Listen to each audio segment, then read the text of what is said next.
I will never argue with a day of talking about Dracula. So I'm in good shape at the moment. Okay. I also did want to dig into Clemens's backstory a little bit. I know we get some information in the film, but I'm always looking for more. So is there any specific details you came up with on your own that, maybe we don't see or hear about in the film, but we could feel informing your performance, how he carries himself and the choices he makes throughout all this? Yeah, Clemens, for me, it was important in my conversations with the producers, with Andre, that whatever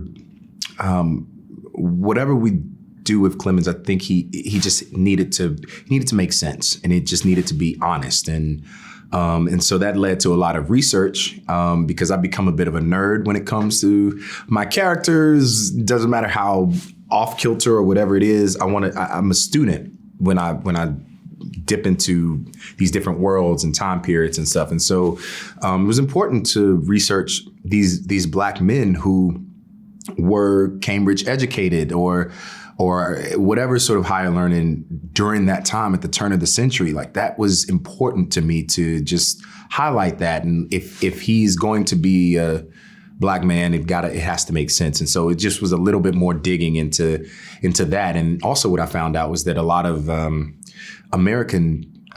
Black American men mostly would have gone overseas in order to get that higher education.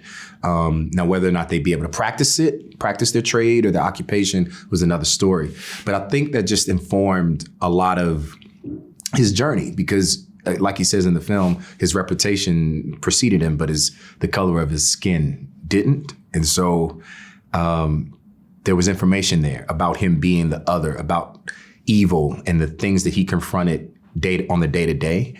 So when he confronts this other evil presence named Dracula, on this boat, what does that mean? Because Dracula is also the other, and he is the other.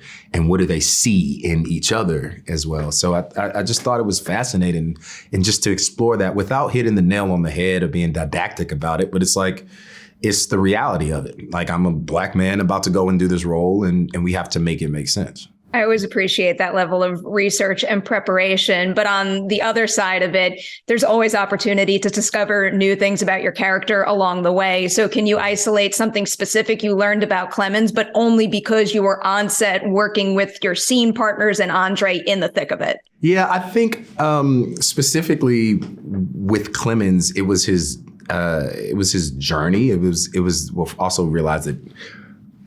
Well, I learned that I'm a bit claustrophobic, but I think it was just realizing that this man of science, he's someone, when he talks earlier in the film about seeing the goodness in people and wondering why there's so much good in the world, and yet evil things still happen to good people or whatever.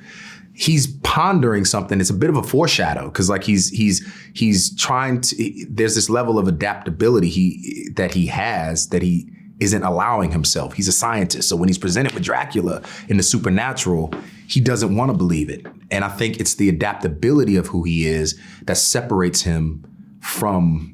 It's his constitution that he had growing up, that separates him from the other sailors on the boat. He grew up a sailor, in terms of the backstory. He saw his father on boats. And so he's aware of all of the ship's myths and kobolds and all of that kind of stuff. But but the man he's had to become is a man of ones and zeros, science, in order to get through the world. But in order to survive, he has to be adaptable. And I think it was just such a cool lesson for me to watch Clemens sort of go on. It's like, oh, I get it. And talking with Andre and the producers through that, and the other actors in this with Aisling, and who plays Anna, like just finding out new things about our characters as we were going over the months of shooting this. Those layers make him especially exciting to track. I have a personal question now about the roles that you jump into, because there was a quote from you in our production notes that caught my eye. It was saying something to the effect of, you tend to run towards things that scare you as an actor. So it was just making me wonder whether it's this project or anything else you've done thus far. Which role do you deem the scariest that you've tackled so far? Well, this is my first time actually, I would say, stepping into a bit of a lead role, taking the helm and like actually, number one on the call sheet and actually having to take that responsibility on, but also learning how to lead and learning how to just what makes a good leader on a set. I've had some great mentors in the, Sam Jacksons and Denzel Washingtons and Frances McDormands and all those incredible talents of the world. But it's scary. It's a bit of a challenge. And so my thing is like, I don't really want to do it unless it excites me, and it's a marathon and it's not a sprint. So yeah, I'm gonna run to the things that scare me. I'm gonna run and go do a British accent. I mean, I know how it could be received if it isn't done well. But I also know that, like, why do it if you're not stretching yourself? And I want to look back and just say, oh, yeah, I've tackled that. I've tackled this. I've tackled these different things. And not because I'm like picking these trying to think. I'm just like, I'm going after what is different and what appeals to me. They came to me with this opportunity. It's been around for a while, different iterations of it. And we got it made, which is really cool to bring Dracula back with this new version of Dracula, or old version, I guess I could say. In a complete turn here, I'm going to wrap up with one question about a future project, because the color purple looks absolutely incredible, and that ensemble is seriously something else. And given that this feels like a bit of an unfair question to ask, but based on the trailer alone, it does seem like every single actor is going to deliver a jaw-dropping performance. So is there any particular cast member you could highlight who just like blew you away on that set and did something with the role that you never could have imagined? And, you want to celebrate them and put them in the spotlight a little leading up to release. That is a very unfair question. I know. But it's your job to ask those unfair, hard questions. Sometimes. I'm glad you're open-minded to that. You do it well. I honestly, first of all, my intent going into Color Purple was to celebrate and lift these women and their stories, period, point blank.